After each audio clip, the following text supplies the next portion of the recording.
Y'all, this morning, this is serious. This morning, our speaker is a rare professional. The man is a preacher's kid. But his dad preached at Bessemer Church of Christ for at least 24 years. And then Willie went to Northwestern and has been in news management, news programming, all sorts of stuff like that in broadcasting. He's worked in Boston, Chicago, Denver, Detroit, other places, and Birmingham. Somehow he was able to convince the lovely, the talented, the saintly, that's good for you, Donnie, Frances Smith, to change her name to Chriesman. Okay, well, and the brilliant Frances Smith. Okay. They have two lovely daughters. Willie works now as a consultant, does freelance work and all sorts of other things. Please help me, come on up, Willie. Help me welcome a man who has taken time off from his book, Mastering Digital Media, subtitled, If We Could Only Hire 12-Year-Olds, to be with us today, Willie Chriesman. I'm going to take this off so I can feel somewhat untethered. First of all, I want to give you a little background on the sausage that is encouraging words being made. Russ comes up to you months in advance and says, will you speak? And since you don't really know what you're doing that far in advance, you say, okay. Because for one thing, it allows you to kind of think about what you want to say. The person who was supposed to be speaking here today couldn't make it. So I was asked on Wednesday of this week to do this encouraging words this week. Now, he had originally asked me to do something in November, which is encouraging because I felt that that would allow me to kind of think and ponder and resonate and go off into the woods and think about what I want to say to you guys because I know how important it is. I did not have time to go to the woods this week. So we decided to go ahead and hit on a subject that I have been living for a while in this church family. So it's going to be something easier to kind of talk about and kind of share with you and to enlighten you hopefully on. By the way, I also want to say that I am very impressed that you came despite knowing that I was doing this today. So I think that's a testament to your commitment to this class. One of the things growing up in the Church of Christ that I thought was interesting was the fact that I felt that many times we were a very inwardly looking group of people, that we spent a lot more time worrying about the people who were sitting in the building with us who ostensibly believed what we believed, but didn't spend all that much time outside in the rest of the world to reach out to them, to kind of make them understand why we do what we do and why we believe what we believe. So a little under a year ago, I was approached by church leadership to help with this initiative in taking over the outreach ministry. That's a very scary thing because my entire life I have tried to avoid having the name minister attached to me in any form whatsoever. And I come by it honestly because I saw what my father went through being a minister, and I wasn't sure I had the patience or the wherewithal to do that. But the opportunity to kind of take this on was something that I thought was interesting and kind of addressed a lot of the things that have been going on in my mind over the years. So I was asked with Steve Graham to co-lead this endeavor. And we were given a very narrow mission, which is just to do what we need to do to reach people outside the walls of this church. The idea being that our job was to bring them to this place, and then it's your job to make them feel welcome. And that's the easy part because, as I've always said about this congregation in the 20 years that I've been here now, which really kind of freaks me out a little bit. But when you think that I started when I was 14, it probably makes a lot of sense. But in the 20 years that I've been here, this isn't a family that has always been welcoming. There's always been warm. There's always been accepting. And that's the reason why I stayed. Because as you know, there are a lot of choices when it comes to churches in this community. But we decided that we want to do that and be here and see what we can do. So the opportunity to take on this responsibility was something that I thought was something that God kind of had in mind for me, I think. Because it didn't necessarily require me to stand up in front of people and spout off things that may or may not be what I should be saying. It didn't require me to do some things that probably were not as comfortable as I would like them to be. But it allowed me to kind of see if we can actually live the examples that I felt Jesus has given us over, and ask you guys to respond. And the reason I always hated it was because sometimes it was a trick question.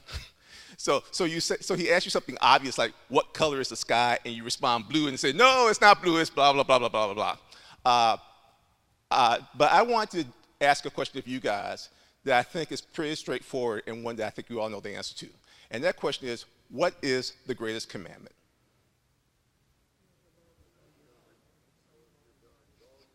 All your heart, and all your soul, all your mind. Pretty straightforward, pretty direct. What is the second commandment? Love your neighbors as yourself. See, I knew you all would get that, and it was not a trick question.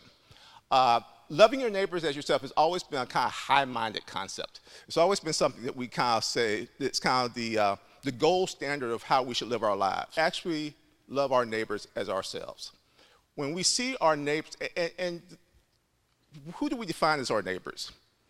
I think that if you look at the examples of Jesus over the New Testament scriptures, our neighbors are everybody. Everybody we come in contact with, and even people who we don't come in contact with. I think a beautiful example, again, is what we have seen going on in this world in the past week, with the horrible tragedy that is Harvey, and the way Americans from across the country have come together and banded together to help. Sometimes at risk of their own lives to help, because that's what we do. And that's an example of loving our neighbors as ourselves, that we have been asked just this week to see if we can give a little bit of money to help the people out there, and we give $15,000 in one morning, loving our neighbors as ourselves. But how do we actually exemplify that? And that's one of the reasons that we took on this outreach effort, to try to find ways to show that we love our neighbors as ourselves. And in addition to that, that we just don't talk the talk about loving our neighbors, that we actually walk the walk. It's been my belief throughout my church-going career that we often play a pretty good game when it comes to talking about our faith and talking about what we believe in and talking about what the scripture says. I've always been concerned whether we have lived up to those standards that we put out for ourselves. Do we actually do the things that we say we should be doing?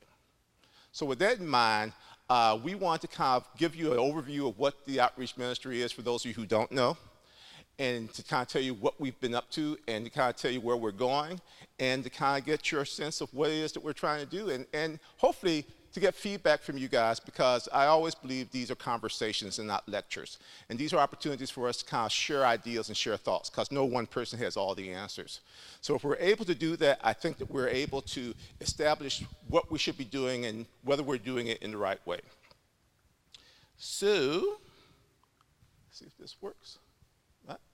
There you go. What is our mission as the outreach ministry? It's fairly simple. It is to love, connect, and serve. You've heard those words before here. But we think that with this outreach effort that we're having, we have an opportunity to actually do that in a tangible way that touches on people's lives. Brett was talking this morning about how we need to live lives that actually transform people, that actually touches people's lives. And we think that we have an opportunity to do this in a way that really does make a difference. So how do we love? Well, the love part should be the simplest thing for us to understand, because we just talked about it. We are to love our neighbors as ourselves. It's a very simple concept. It's pretty hard to do. So how do we do that? What ways can we find to establish that kind of love, and how we exemplify that? Well, we do it by connecting. We do it by connecting with people inside this building and outside this building. I'm going to talk a little bit more about people outside this building, because that is the charge of this ministry and what this team is supposed to do. We believe that we have the opportunity to find ways to help people, that we have the opportunity to find ways to touch people's lives, that we have the opportunity to help this faith family find ways to touch lives in a unique and succinct way. We do that by connecting with opportunities that present themselves to us, and I'll go over some of those as we go forward. And also it involves us connecting with some community partners out there and finding ways to do that. And the ultimate goal of all that is to serve those people, to serve their needs. The question may become, well, why do you want to do that? Well, there are a lot of different reasons why we want to do it. One of them is, again, because we are told to do that.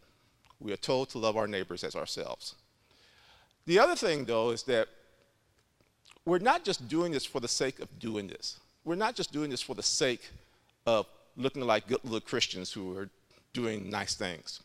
We're doing this because we believe that if we were able to show the world what Jesus' life was all about, what the mission he sent us was, that would bring more people to Christ. And it's not about necessarily building up the church rolls. It's not about anything like that. What it is about showing the love. Because I truly believe that, again, we can talk till we're blue in the face about how we love Jesus. But if we don't show it, it doesn't make a whit of difference to people in their lives. So, we have decided that it's good to kind of build these connections in different ways. I'm going to talk to you a little bit about some of the initiatives we've taken on since then, and talk about some of the community partners that we have, because part of this, and I don't want to pretend that we created all this from whole cloth. A lot of this was in the works before we even got charged with this mission. But we have developed a series of community partners where we intentionally go out and work with these groups and see if we can find ways to help service them. Among those are Hawkins Elementary School, the Family Guidance Center, the UAB Campus House, and some of the other areas that are listed there. And that's how we connect in a lot of ways what we do. Here's what we have done over the past few months that you may not be aware of, but I think kind of reflects what this mission is about. We kind of got this thing going early this year. We had our first meetings with groups of people here within this congregation last fall. We had a sign-up and a session where we asked people if they were interested in outreach mission to let us know and fill out a form so we'll know what you're interested in and where you can help and what you think your strengths are. And we had over 100 people respond to that call, and we were very grateful for that. And the question becomes then, what do you do with those people and how you make that work? And if I have had one frustration over the past few months about this whole endeavor, it's that it's taken longer than I'd like it to take to get things going. But we've gotten some things going, and I think that's been helpful. We have been allowed to work with Family Guidance Center in a couple of ways. Family Guidance Center is a social service agency, which is actually right down the road near Barber Court down there, which serves as a support service for families who are in crisis.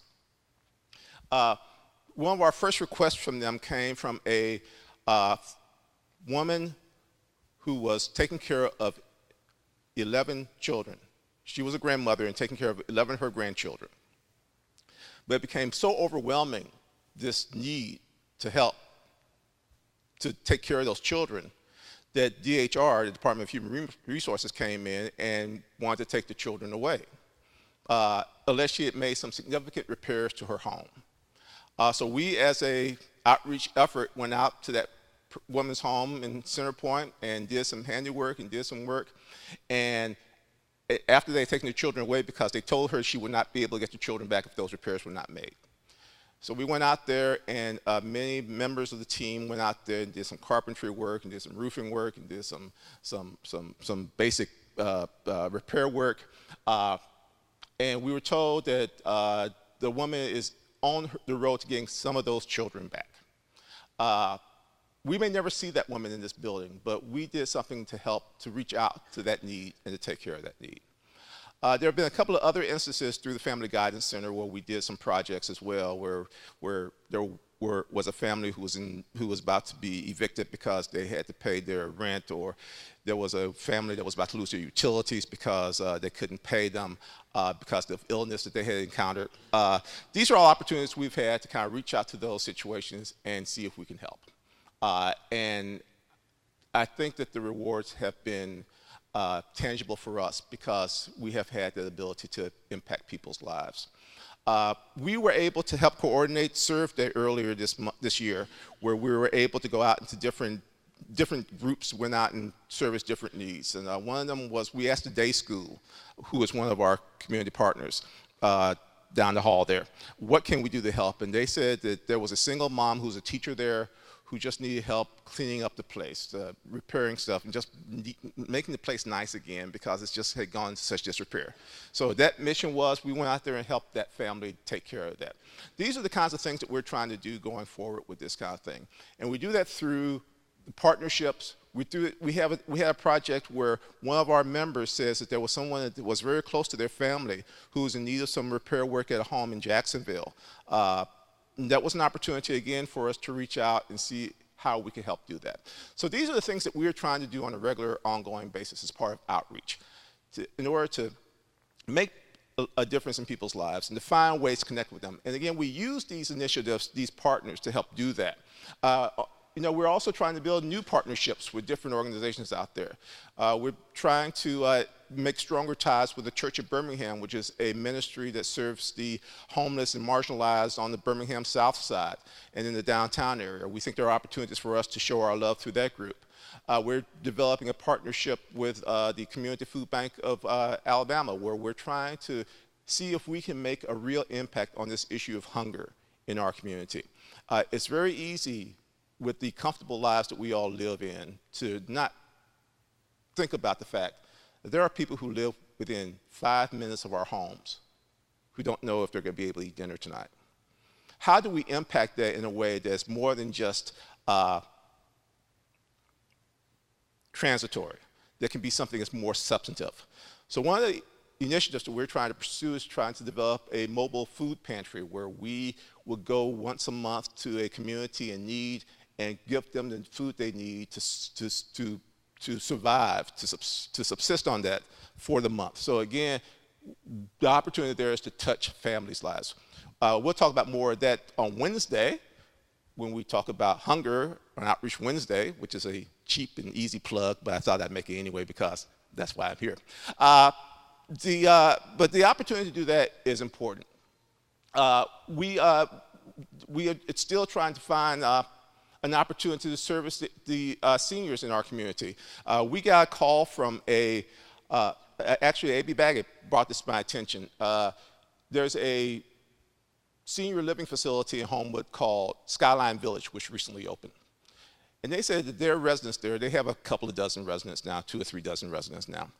And they said their residents are sorely in desire of some group of believers coming to visit them once a week, sing songs with them, say an encouraging word to them, pray with them, and share the love of Jesus, which is kind of what we're supposed to do. So we're trying to see if we can come up with a way to bring people over there once a month to that retirement home and share what is Homewood with them. It's been a little tricky. I wouldn't say difficult yet because I haven't given up yet, but it's been a stress. But we're committed to trying to see if we can make that happen. And so we want to try to build on that going forward. So not only are there initiatives that we have with the existing partnerships we also have new partnerships that we're trying to develop. And you might say to yourself, you might think, well, are you trying to do too much? I don't think so, because I've seen this church family in action. I've seen the desire in his heart to do what's good for this community and to help people. When we look at the Backpack Block Party and that Herculean effort that goes on with that, it warms your heart to see how much we as a faith family care about the community around us. But a lot of times I think we don't know how to help. We don't know what to do. And one of our efforts with this outreach effort is to, as my partner Steve Graham says, to build on-ramps for the members of this congregation, to give them opportunities to plug into things they may not even be aware of offhand, but if we are able to give them the tools and give them the knowledge and give them the opportunity to make those connections, then I think that we have the ability to make something different in people's lives happen. So that's what we're trying to do with that. So that's the kind of the nature of what we're trying to do, and that's kind of what we've been up to this year. We want to do more though, and we're planning for more things. This fall, for instance, as I said, one of our community partners is the Homewood Day School right down the hall, which I suspect that a lot of members here may not have ever gone down there to see. It is a very special ministry opportunity for this church because it touches the lives of so many families who don't even go to church here, but yet we're able to put their children in a safe environment where they learn values and they learn principles. And so we asked the day school, what can we do to help you again? And said, it would be great if we were able to have an appreciation day for our parents, to kind of show them who Homewood is and how we love on their kids every day and what that means to us. So we're scheduled on September 17th to have a Homewood Day School Appreciation Day for the families here.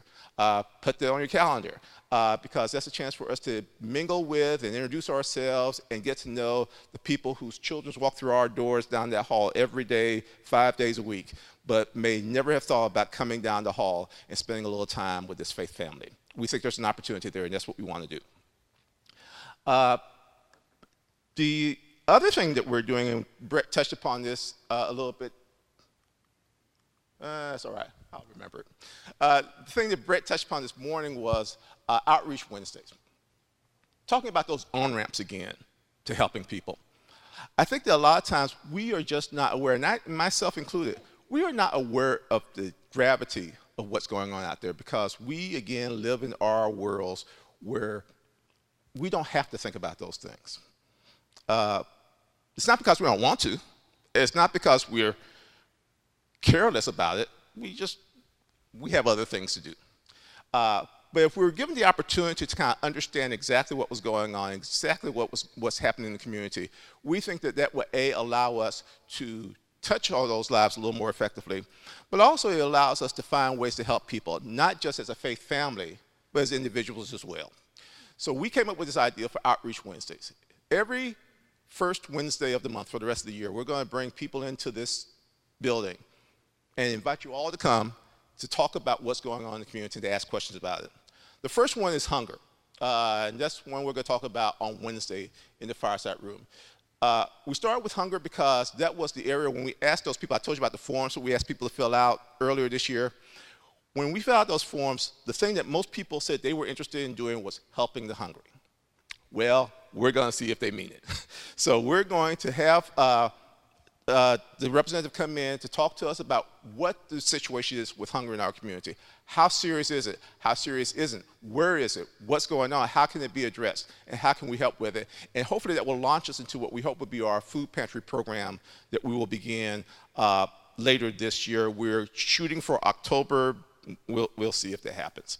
The first to have somebody come in from Well House to talk about human sex trafficking. It's a very sensitive situation. It's something that I never thought I would necessarily say the words human sex trafficking in a church building myself. But this is a problem that is so profound in this community. And so much of it goes on 2-3 miles from this building. Are there ways that we, as individuals and as a faith family, can help address those issues? What can we do to make an impact on people's lives, to show them what grace and love is all about? On November, we have someone coming in from the Family Guidance Center to talk to us about the issue of families in crisis. As I told you, they have on a regular basis deal with families who are on the verge of blowing up for one reason or another, whether it's because of poverty, whether it's because of abuse, whether it's because of circumstances beyond people's control, whether it's because of health issues. They are on the front lines of dealing with those people. But again, how aware are we of that? Because I do believe that we can't help to solve a problem until we know what the problem is and know how deep the problem is and how important the problem is. So That's happening in November, and in December, we're going to have Jeff Young from the Church of Birmingham come speak to us about the issue of hunger in our community. I'm sorry, the issue of homelessness in our community. He deals with that community on an ongoing basis. In fact, he was very comfortable preaching at Church of Christ in Cahaba Heights, and he moved his wife down to the south side, and that's where their ministry is. And they are committed to this whole thing. But it's a circumstance that I think we often just don't think about very much. Maybe we think about when we walk past a homeless person on the street, but how can we have a profound impact on people's lives? Because ultimately, this is about not just fly-by-night efforts to make us feel good for a couple of days. Our goal and our hope is that we are able to build a commitment to go forward with this on a regular basis so that people know that Homewood is a place that cares, and that Homewood is a place where we do walk the walk as well as talking the talk. So I say all that to say, because I think my time is wrapping up, my encouraging words would be to think about how we love our neighbors as ourselves.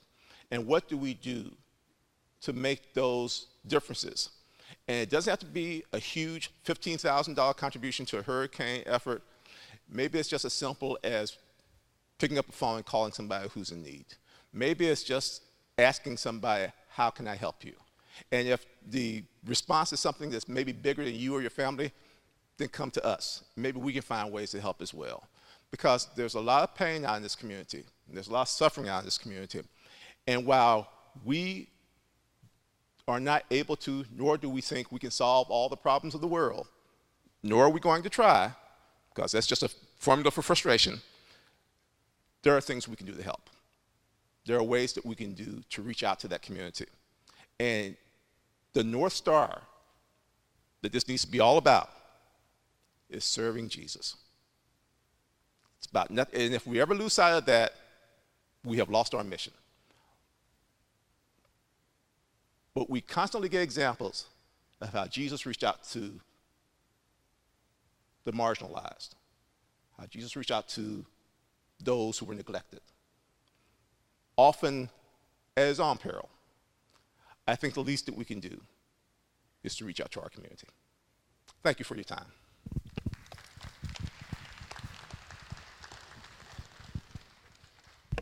Willie, thank you. Inspirational. Fantastic. I didn't know half of that.